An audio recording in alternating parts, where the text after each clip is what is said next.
addiction lingers on, but you can reach a point where you're not addicted to anything. It's just that once an addict, always an addict. If you have the brain of an addict, it will fixate on that and you'll be back at it very quickly, which is why, like in bright line eating, we talk about bright lines. These are clear boundaries you just don't cross. Like you don't pick up sweeteners again at all, because it really will be a slippery slope and back to the races.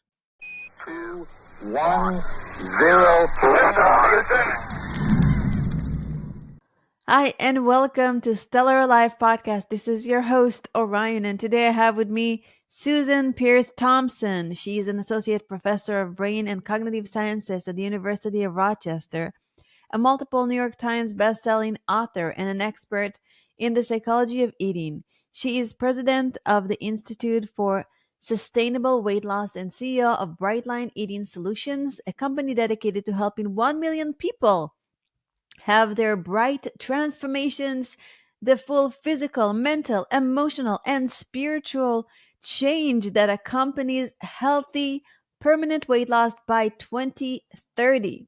The first thing that caught me by surprise was her story. Her story is incredible, phenomenal, and very relatable, and it made me love her from the get-go. She is an unbelievably kind and hard-driven human being, and it's just a pleasure sitting in the presence of people like that. We talked about how to recognize food addiction, weight loss drugs, psychedelics, and 12-step meetings, how to prepare your day for success, and more and more. And you're going to gain a lot out of this episode, and you're going to get very, very inspired. And if you have somebody that you believe needs to hear it, please share, because sharing is caring. It will help the show and it will help the person that is listening. So I invite you to share the episode. I invite you to go and take 5 minutes and give us a review. That will help me spread the message, because there's a lot of work that is going into this podcast, and if you want to give back, this is how you do it. And yeah, spread the message, and you can always contact me and let me know how this episode or one of the other 350 plus episodes helped you in your life. I would love to hear from you. And now, without further ado, on to the show. Hi there, Susan. Thank you so much for being here. I'm excited to have this conversation with you. Thank you, Orion. It's great to be here. Yes. Before we begin, can you share a little bit about your background and how did you develop the methodology that you teach today? Oh my gosh, I come by it so honestly. It really was quite an evolution.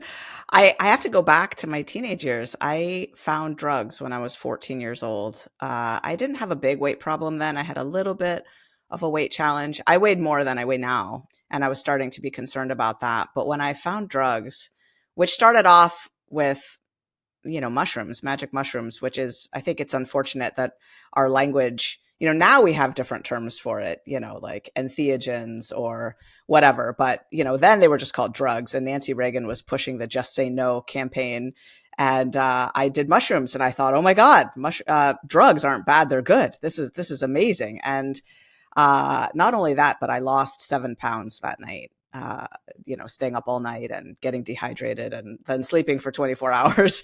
And so my little 14-year-old brain tilted on its axis and I committed myself to doing drugs every chance I got. But the drugs graduated from, acid, speed, ecstasy, all the way up to crystal meth and then cocaine and then crack cocaine. So I went to 3 different high schools and then dropped out.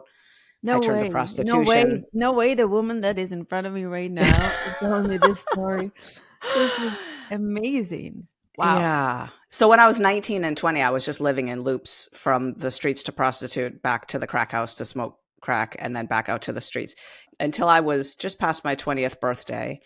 And I had a moment of clarity with a blonde wig on my head in a crack house in San Francisco where I was born and raised. And I knew that I had to get up and get out of there, or that's all my life was ever going to amount to. And I left the crack house and I got taken to a 12-step meeting. This is just a fluke. This is a miracle, really. It's a miracle.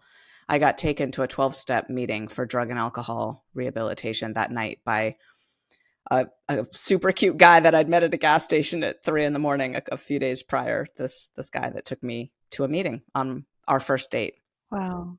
Like an angel. like an angel. And he didn't end up staying clean and sober, but I did.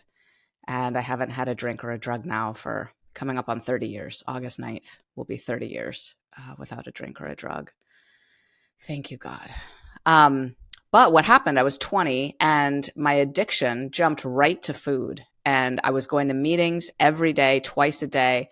And after the midnight meeting, I was going to Taco Bell and to 7-Eleven to get, 2 pints of ice cream. And I was going home and binging. And I gained a lot of weight really fast. And that started probably an 8-year journey of trying to figure out how to eat so that I could overcome food addiction. Within a few months, I knew that I was addicted to food the way I had been addicted to crack cocaine. It was very similar. I was using food. I wasn't just eating, I was using. The challenge with food, though, is you can't just stop eating. So I didn't really know what to do. I started going to 12-step meetings for food, but there's lots of them and there's lots of different ways to conceptualize abstinence, right? It's not as cut and dried as with drugs and alcohol. So nothing worked for a long time. Things would work for a little while, kind of like a diet, but then it would just unravel and I couldn't figure out how to stay in food recovery until I was 28 and I met up with a group within the 12-step food world who gave me really clear guidance about what to do with my food. And they told me, don't eat any sugar of any kind. Don't eat any flour, not even whole wheat flour. Don't ever snack. Eat 3 meals a day with nothing in between. And weigh and measure your food, not so that you eat tiny amounts, but so that you eat enough of the right things and you can make it from meal to meal without having to eat outside of mealtime. And I lost all my excess weight. I got down to the size I am today, which is, I'm 5'3" and 118 pounds, like a US size 4. And I've been there now for 20 years. And I was obese at that time. I was living with clinical obesity.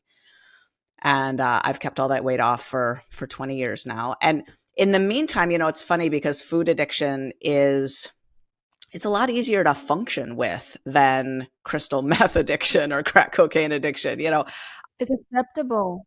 It's acceptable, it's socially pushed, and And now it's glorified even. it's glorified. And it's the addiction that people who think of themselves as not being the addict in the family, right? The people who have the gene for addiction, but it's their sister, it's their brother, it's their mother, it's their father who's the alcoholic, the addict, right? And these are the people that are paying the bills, holding it all together, caretaking everyone else, and they're using food all the way through to get through it, right? That's a profile of a food addict that I often see in my work.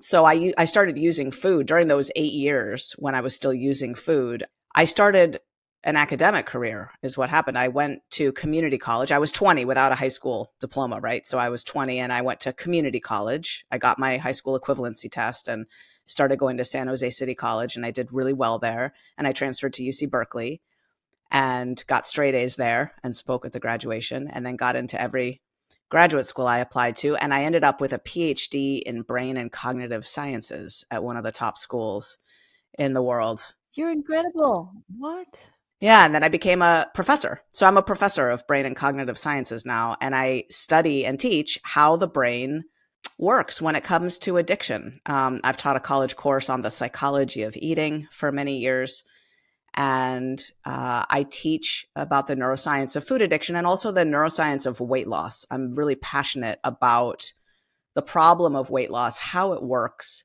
why it's so difficult to lose weight, how food addiction is involved there, because it really is, on a global scale. And that's my life's work now. That's a phenomenal story, and there were so many layers to it. Like, one, you got over probably a lot of shame of sharing that. You got over a lot of trauma in order to share it, probably without crying, because you've been through so much. And then you you really changed your brain. Now, from what I understand, brains of addicts have literally holes in them. How did you manage to get over that addiction, heal your brain to a place where you teach about the brain? It gives me goosebumps. In the addiction centers in the brain, the mesolimbic reward pathway, right? There's these areas, the nucleus accumbens, the ventral tegmental area, and they connect up to the prefrontal cortex, where in a in an ideal scenario, the prefrontal cortex is reining in the impulses that we decide are not in our best interests, right? That's what happens, when things are functioning properly. Perhaps the holes you speak of are what we call dopamine downregulation. It turns out it's not just dopamine, it's also serotonin downregulation, endocannabinoid downregulation, etc. But the downregulation of these neurotransmitters, especially dopamine, means that the receptors where the molecule is supposed to bind, they've disappeared, essentially. They've become less numerous, less responsive, and so on a brain scan, what you see are big empty areas where dopamine should be responsive. It should be bright red or bright orange, showing a strong response. That's what it looks like in the brain of someone who's not addicted to anything. But if you look at the brain of someone who's addicted to food, to heroin, to alcohol, it doesn't matter.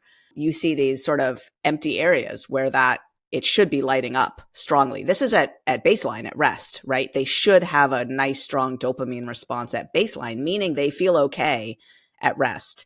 When you don't have that dopamine response at rest, you're literally in the midst of a craving. You feel restless, itchy, irritable, discontent, wanting, yearning, not comfortable in your own skin. And it's what motivates you to go get maybe a muffin and a caramel macchiato from Starbucks, or, a slice of pizza at lunch, or, a little bindle of, cocaine to snort up, whatever it is, right? Or a bottle from the liquor store, right? So how I healed it was I stopped using, and those dopamine receptors replenish. We have data in our lab showing that within just 8 weeks on the Bright Line Eating program, which is the food program that I teach people, just 8 weeks in, their cravings, which is a clinical measure of that dopamine response, right? Their cravings have gone down to minimal levels, very low levels, like an average rating of 1.4 out of 5 on a Likert scale from 1 to 5, right? 1.4 is pretty low on average. They started moderate to high, the cravings, but they've come down by just 8 weeks. So it doesn't take that long for the dopamine receptors to heal, but there's all kinds of other pathways in the brain, like a lot of cue reactivity, which means the locations, the logos, the billboards, the time of day, the smells, like all of those things are still going to light up the brain more strongly than they would in someone who was never addicted. And there's still lots of paths back to relapse, but the brain does heal. Yes, I did a brain scan with Dr. Amen a long time ago, and they gave me photos of different addictions and how the brains look after the addictions, and it kind of looks scary, and it's amazing that our brains can the neuroplasticity it's so great that we can completely heal our brains. Where I think in the past we thought that we're stuck with the brains we have, right? But our brains keep growing for the rest of our lives. We can actually get smarter and have a higher IQ the more we put effort into it. Sure, starting to play chess or something, right? Your IQ goes up a few points. Kids' IQs go down over the summer when they're not flexing their brain muscles much, and they go up again by the end of the fall when they're back in school. Yeah, totally. That's incredible. How does it affect your students now when they see the journey that you've been through? Because they are exposed to drug and alcohol and all that. Well, just for full candor, I'm not teaching at the moment. Right now I'm just full time involved in spreading the Bright Line Eating message. It's become quite a worldwide movement, and it takes a lot to manage it. So I'm still at the University of Rochester with a faculty appointment, but I haven't taught in a little while. But I was a full time teacher for 16 years, and I didn't tell my story at the beginning of the semester. It wouldn't have been appropriate. Like, it's not like I'm like, hey, check out where I've been, you know. But things would come out over time, and I was very open with my class. I don't think I ever shared the prostitution bit with them, but the drug piece would sometimes come out here or there. I wasn't, hiding it. And it would sometimes be appropriate within the context of a story to illustrate a point, to share it. It always went fine. It went well. I remember some sweet, you get a compliment sometimes that stays with you your whole life. I remember some student at the end of one of my classes saying that she wished she had an app of me in her phone that she could just press a button and hear me tell my stories anytime. So I guess they appreciated the stories. It's a good compliment. What's an addict shift? Because addiction is identity. What makes somebody shift their identity? 'Cause a lot of people, like you say, they relapse and relapse and relapse because they're so anchored with how they perceive themselves as an addict. So, what actually can get someone to shift whatever addiction they have? It's a very astute point, Orion. Identity really is at the core, and I think people don't think about identity enough. The reality is that you build a new identity one new action at a time. And a really important theory developed by Daryl Bem, a retired professor now, but he was at Cornell University, is called self-perception theory. And basically what he said is people assume that we know who we are and that drives our behavior. So for example, we know that we're liberal and so we vote Democratic for Democratic candidates, or we know that we're conservative and so we vote for Republican candidates. He said, actually, it's the other way around. You watch your behavior and that drives your knowledge of who you are. So for example, you watch yourself show up late over and over again to meetings, to meeting friends, and you develop the identity of someone who doesn't have good time management and doesn't show up on time to things. But it's not like you know that about yourself before seeing yourself doing it, right? And so what happens is we watch ourselves do this or do that.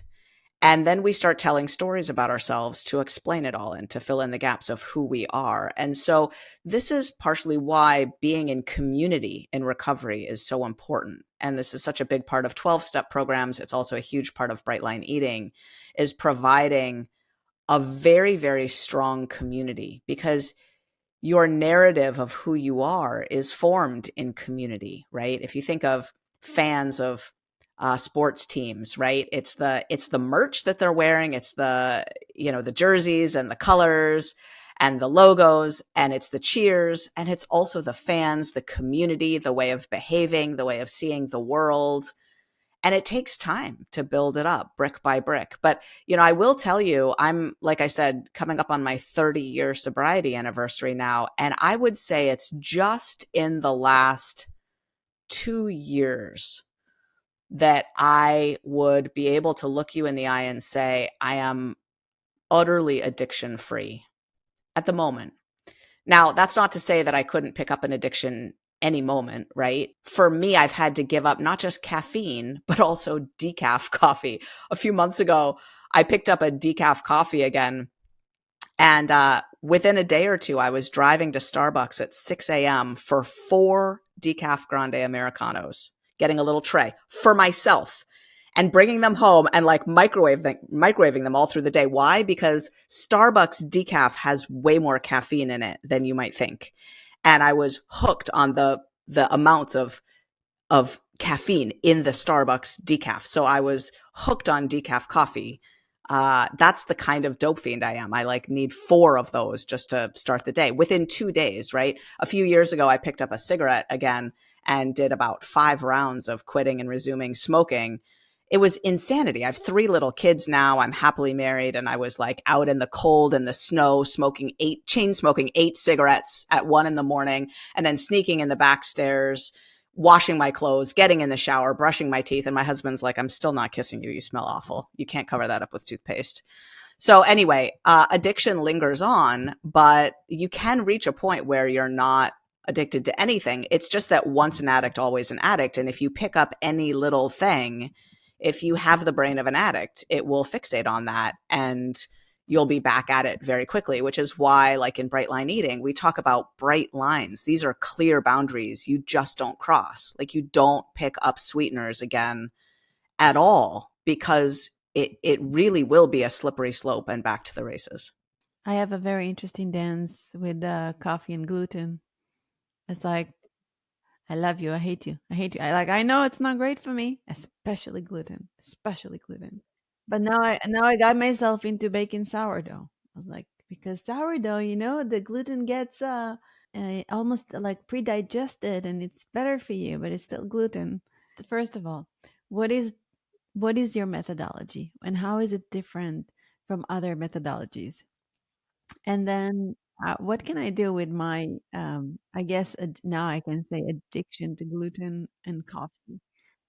It's very addictive. Like I have this humongous thing once a day. Oh, that looks like one of my mugs. Yeah, totally. Totally. Mhm. So the bright line eating methodology is about it's about four bright lines: sugar, flour, meals, and quantities. And a bright line it's a legal term. It's a clear, unambiguous boundary that you just don't cross. And when you apply that rule every time, it produces consistent and reliable results.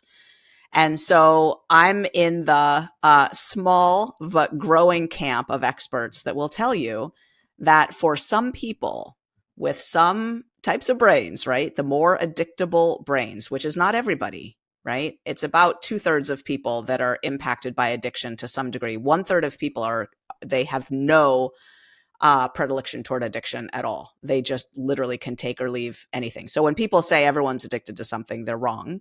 1/3 of people will never experience addiction in their life. They're not susceptible.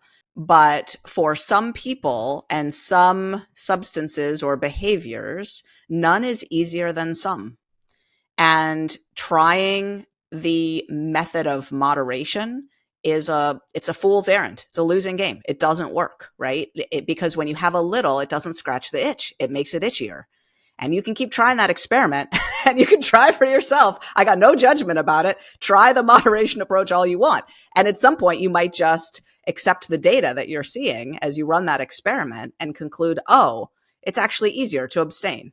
Yes, I know it, and yet I still go back to it. What's the first step? With I guess the first step is recognizing that you have some sort of addiction and stop making stories and excuses. Well, yeah. And also, Orion, like in your case, you may want to perhaps look really honestly at the trade offs, right? Because true addiction isn't just a pattern of behavior that you've tried to quit and you've been unsuccessful. It also leads to clinically significant impairment or distress. Really? Yeah, that. And if you look at the DSM-5, right, there's 11 criteria for addiction, and you only need two of them to have a mild case of addiction. But even with only two of them, you also have to have this other thing, which is a pattern of behavior that amounts to clinically significant impairment or distress. And so, in other words, it has to be bothering you enough, or it has to be impairing your functioning, like destroying your life enough. And if it's not doing either of It's those, not then enough. It doesn't hurt there enough, you go. It's not. I, Exactly. yeah. I could tell that it just in the way you're talking about it, right? So it's not really an addiction. What I would say is you have an addictive relationship with coffee, but not you're a caffeine, clinically certifiable caffeine addict, right? Yeah, probably not. Probably not. Yes, and I do have the tendency to stop when I if I really want it. It's just getting myself to that point of really wanting it. But if it's not bothering you enough for all the days that you're pre there, like, you're thinking about maybe giving it up, but you haven't yet, right? If it's not torturing you during that time, if you can function, then, you know, and it's not to say that it's not a rough place to be in where you're at. It's sort of this nagging feeling that you're called to something that would feel higher and better, but you're still not, mustering the oomph to do it, right? That can be its own little form of mini torture, right? Yeah, it sounds like it actually doesn't matter to you enough to take care of it. Yes, yes, you're right. You're right. I wanted to feel a little significant, like I have some sort of severe addiction, but I guess But for the people who's listening and they have that like midnight binge and they are really struggling, what are the first steps? And maybe the steps, like you said, there were a few steps to recognize addiction. What are they? Yeah. I would say if it's food that you're dealing with, then super easy peasy. Go take the quiz, foodaddictionquiz.com. It's only 5 questions and you'll get your answer. So it's going to give you a number from 1 to 10. And yeah, if you're a 7, 8, 9, 10, now you've got an issue, right? I would say clinically significant food addiction is probably in the 9 or 10 range. And the sevens and eights are going to have enough food addiction on board for sure, even maybe the sixes and fives to thwart their weight loss attempts, right? So you might be more in the realm of a very addictive relationship with food, not clinical food addiction, right? So right on that borderline. But the challenge is that weight loss is unique in the world in that it plays this role with food addiction, this push me pull you relationship with food addiction, where you start trying to lose weight and the brain releases hormones that exacerbate food addiction, right? It decreases leptin, so you feel less satisfied. It increases ghrelin, so you feel more hungry. It turns down your thyroid hormone, so you're burning fewer calories. The brain actually toggles the dials to make your food addiction worse as you try to lose weight. So you might be 6 or 7 on the food addiction susceptibility scale, which if you're allowing yourself to eat whatever, whenever, might be fine. And you might not be particularly tortured by it. But as soon as you try to lose weight, that's when you'll go, oh, this is actually really a problem, because your brain will get hijacked by the weight loss attempt. Oh, do you have a different approach to psychedelics now from where you are today? Because I know that many addicts have cured addictions through some ceremonial, like shamanic journeys with ayahuasca or 5-MDMO or even psilocybin. Um, so I have used the 12 steps my whole life and I haven't needed to go that route. I've read Michael Pollan's whole book cover to cover. I devoured that book. It was fabulous, about entheogens. Which book? Oh, I forget what it's called. It's Michael Pollan wrote a great book about psychedelics. He tried them a few times, like really surveyed the research, provided a fascinating history of AA and the co-founder Bill W.'s experience with psychedelics. I knew a little bit about that, but didn't know as much as he put in that book. It was fascinating. And from what I understood, the co-founder actually wanted to incorporate psychedelics into 12 steps. He did actually want to, and the board denied him. The board said this would be a mistake. This would be confusing things, and Yeah, because from what I heard, he had a light experience or maybe like a God experience that while he was going through the 12, while he was in a rehab center, he had a light experience and then he created the 12 steps. Is that correct? yeah, he was on the belladonna treatment, which is a mild psychedelic. Yeah. Okay. Yes. Yes. Yeah, yeah, and he had his God experience on a psychedelic, and then after a couple of decades of sobriety, when LSD came on the scene, not like the hippie scene, but like the research scene, there was some research around it, and he tried it and was part of a lab that was studying it, and he said this is going to be the fastest path to recovery for a lot of alcoholics. We should be incorporating these treatment sessions into AA, recommending them, and the board said no. I'm just looking up the name of the book because it's so good. Before we started our conversation, we talked a little bit about weight loss drugs. Maybe you can touch on that a little bit and what's a better way. I'm sure, and also you showed me a graph that showed, and we're gonna have it in the show notes on how the bright line methodology is actually number one in all weight loss methodologies. And can I tell you the name of the book before we move to that? It's such a great question. Please do.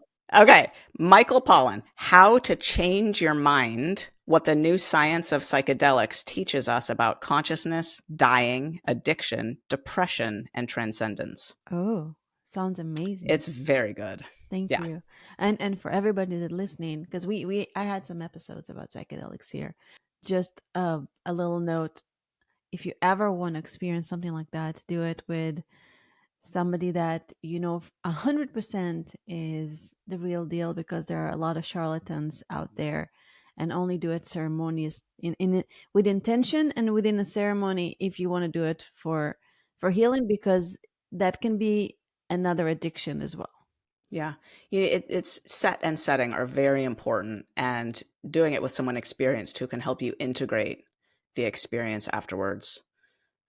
So thank you for Orion for that little asterisk there. It's very, very important. Yeah, so tell me about all those weight loss drugs. And Yeah. So the new weight loss drugs are really interesting. First of all, I just need to say I so sympathize with anyone who's clamoring to get on one of those drugs or who's on them. I'd be curious to hear your experiences if you want to reach out to me. You can reach me through the contact us form at brightlineeating.com.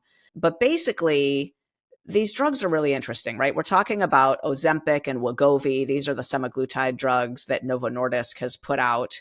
They're the same drug. They're semaglutide. Ozempic is just prescribed for diabetes, and Wegovy is prescribed for weight loss at a slightly higher dose of semaglutide. And then Eli Lilly has the tirzepatides marketed as Mounjaro for diabetes and Zepbound for weight loss. And they're slightly different. Semaglutide is a GLP-1 agonist, which means it mimics, it pretends to be the hormone GLP-1 in the brain. And then the tirzepatides mimic GLP-1 and GIP. So they've got like a little twofer going on there. And they actually are slightly more effective as well, and slightly less expensive. So I expect consumers will be preferring the tirzepatides here over time as they get hip to what's what. But these drugs work primarily by slowing down the digestive system, and they make you feel fuller longer. That can have devastating side effects. Initially, it can create gas, belching, vomiting, diarrhea, stomach pain. And over time, it can lead to entire intestinal blockage, which doesn't get reversed, by the way, when you stop the drug. That's rare. That's rare. And the side effects seem to be mitigated in most people if you start on a very low dose and increase very slowly. But they also work for diabetes by balancing out blood sugar. So they increase insulin from the pancreas, decrease glucagon from the liver, and they sort of work to balance out blood sugar. That's why they're prescribed for diabetics, and they have been for a long time.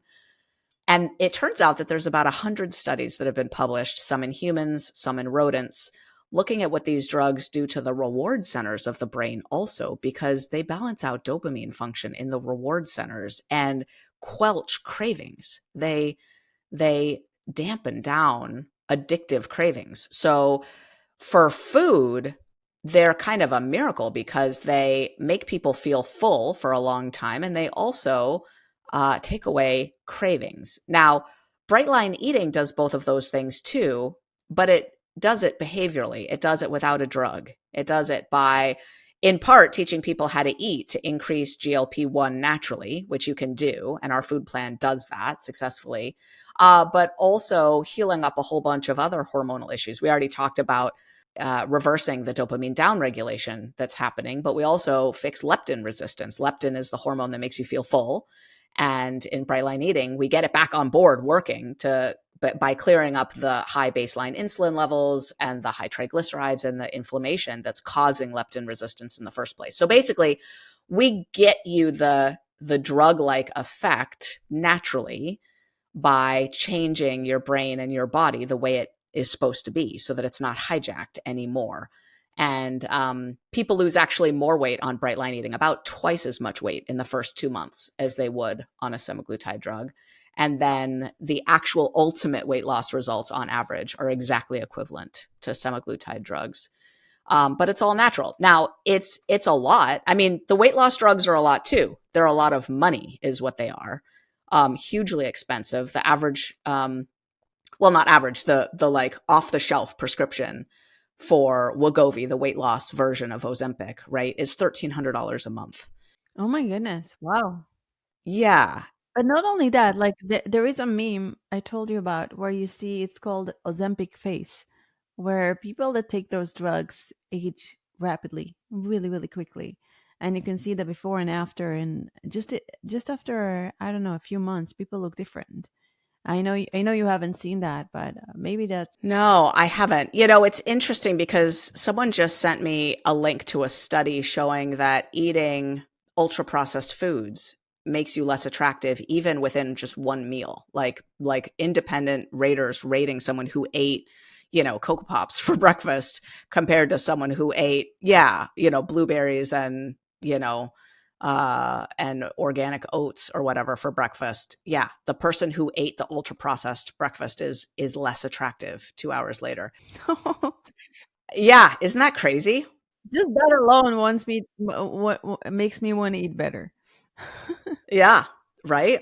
I mean, I don't know. People are looking at me, right? Like I'm 50. Well, I'm about to turn 50. I'm a No, you couple don't look months it from 50. whatsoever. You look young and I've been eating vibrant. blueberries for breakfast for a long time, and I think Wow. it, accumulates, right? Yeah, so I don't know about Ozempic face. That's an interesting one. I haven't seen those studies. And I don't know if it is a study or if it's just a meme, right? So we'll see. If Maybe a meme. I don't know.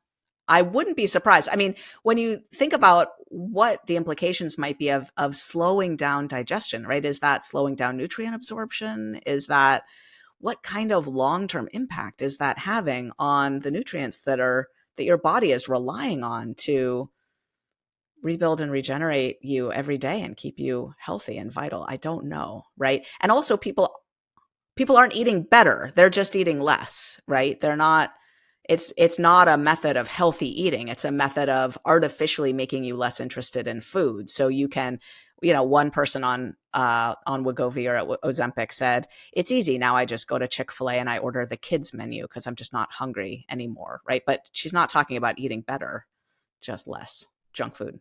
So the bright line eating, is that more like keto, vegan? What are some of the key ideas there? No, so we eat all whole real foods in Bright Line Eating. We eat every protein, every grain, every whole real fruit, every vegetable, every nut, every seed. That We eat a makes me so happy. balanced. It's like, what? We We can eat just don't eat everything processed in a foods. world where you have the carnivores compare in versus vegans versus this. Like you have actually a diet where you can eat everything. What? Well, everything that's not ultra processed, right? Everything. So we don't eat any sugar or flour or sweeteners. We just eat all whole real food, and we eat it with certain boundaries around it so that your brain knows when the meal is done and it's not going to ask you anymore, can we eat some more? How about now? Maybe we didn't get enough. How about now? How about a little of this? How about a little of that?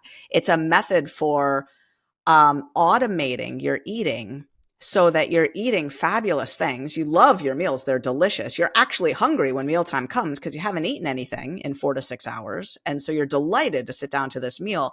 But your eating is routinized, kind of like brushing your teeth, right? Like the way you brush your teeth, really without any exertion of willpower twice a day. That's how you eat your breakfast, lunch, and dinner. And you write down what you're going to eat the night before. You weigh and measure it at the time. It's a big, abundant meal, delicious, healthy meal, and that's what you eat. And Bright Line Eating teaches you that system. It's quite a bit to learn how to set it up, but then it kind of runs on autopilot after that, and people lose a phenomenal amount of weight. They get healthier typically because of the way they're eating and the weight they're losing, and people talk about it like it's a miracle, like suddenly everything is working for them when it comes to the food and the weight. And these are, I treat the usually the hardest cases, the people with absolutely intractable, pernicious food and weight problems are the people that come to me, and we solve their problem. It's a fabulous gift to be able to do this work. As a busy mom, how do you prioritize your time? You're a mom, you're an entrepreneur, you do so many things. How do you prioritize your food and find time to do all the measuring and all the prep? Yeah, great question. Yeah, I do. I have 3 kids and 17 employees. I'm so proud of You're so sweet.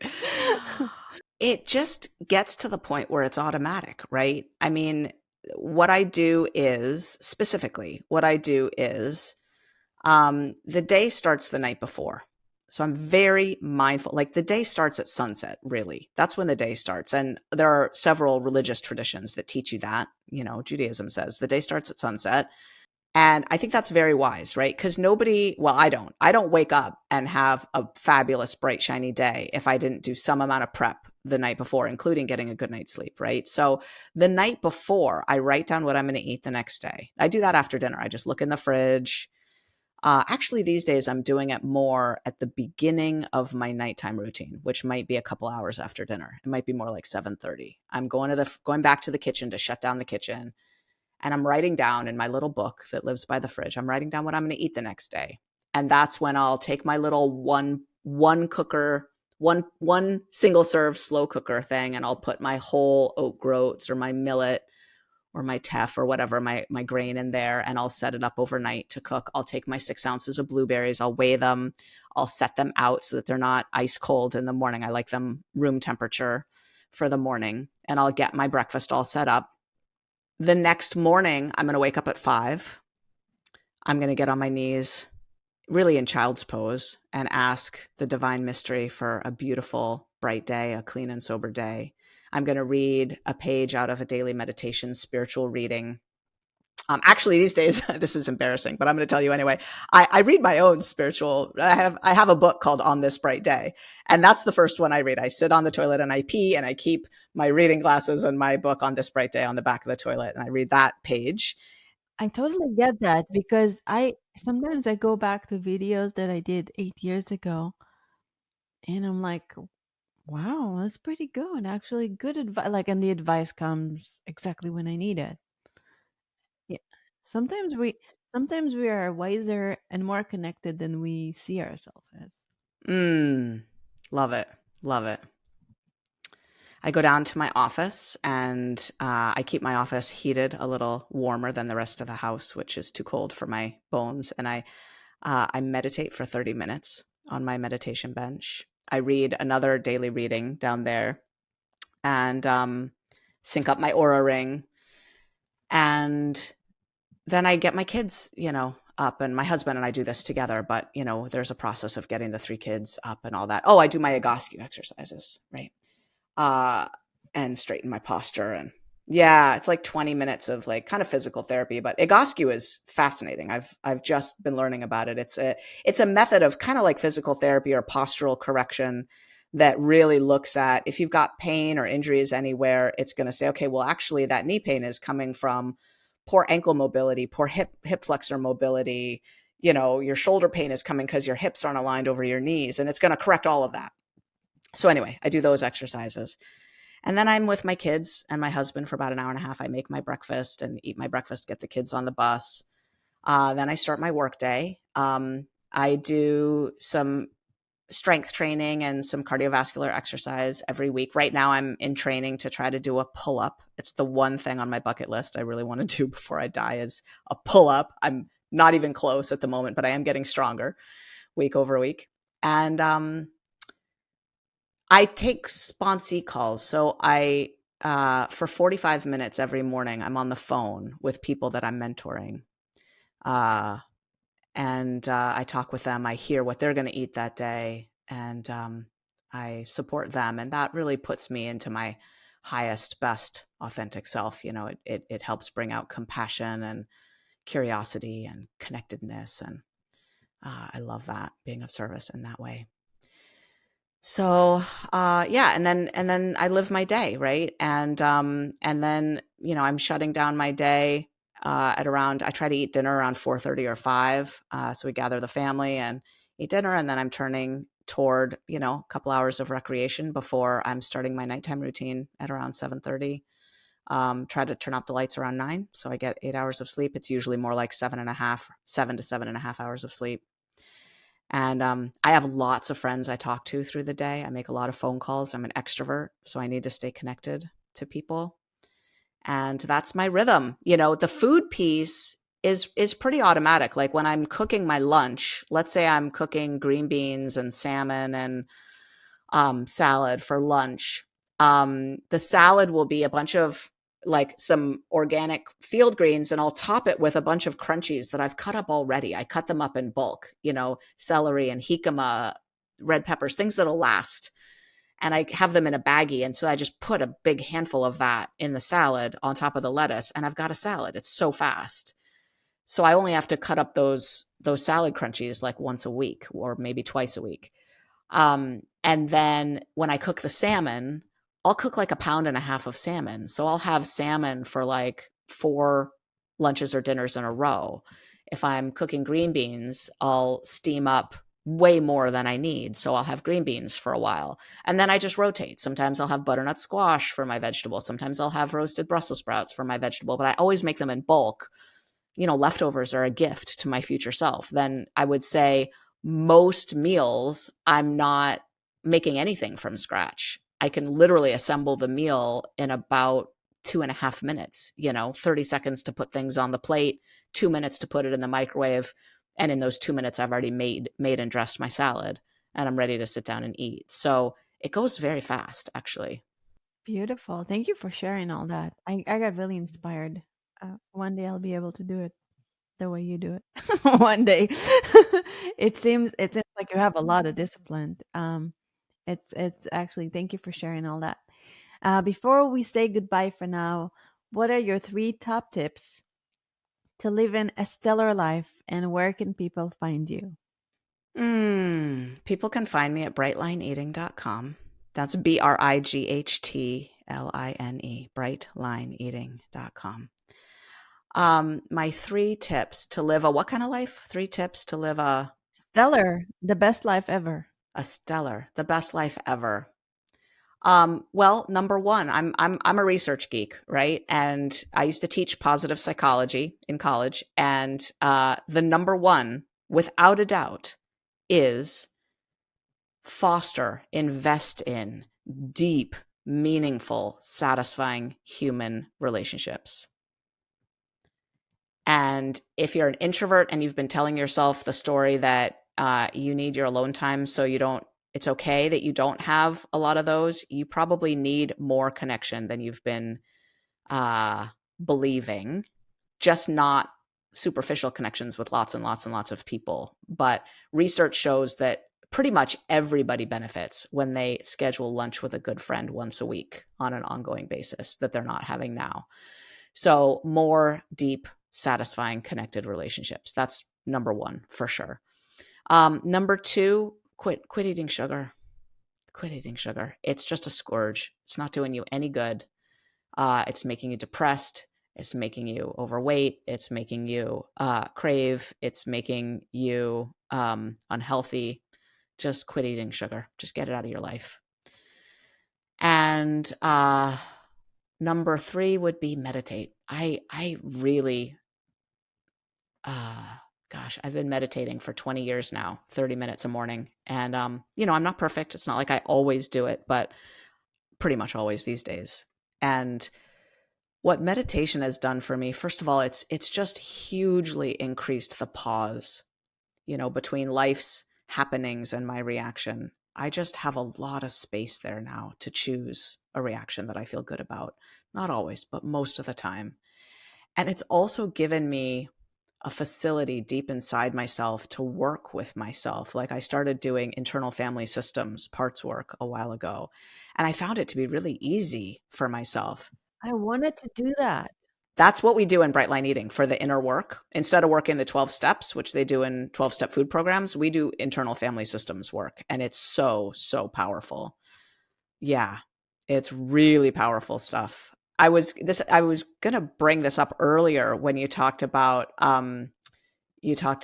like wanting some gluten thing, and sometimes you want it, sometimes you don't. And Socrates said that one mind cannot both want and not want at the same time. Therefore, we're all at least two, right? You have the part of you that wants the gluten and the part of you that doesn't want the gluten, right?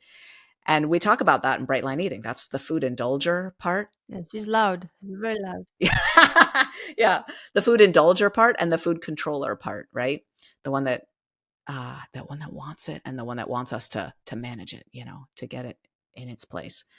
So when I started doing that kind of work, it was very easy for me because I had access to the space inside me, I have such a deep home inside myself now because of my meditation practice. So those would be my three things: build deep relationships, quit sugar, and meditate. You don't have to do 30 minutes. My favorite is Monique Rhodes, the 10-minute mind. You could do 10 minutes a day and get huge value out of just 10 minutes a day. The research is strong on that. 10 minutes a day will do it. Incredible. And we're also gonna talking about research. We're gonna have the research that they did about your bright line method in the show notes. So thank you so much. This was a really lovely conversation. I learned a lot. I got really inspired. I just there was so many good things about this conversation, and I really appreciate you taking the time and sharing this with the world. Thank you, Orion. It's been a pleasure. Thank you. And thank you, listeners. Remember to invest in meaningful human relationships. Quit eating sugar because it's bad for you. Meditate and have a stellar life. This is Orion. Till next time.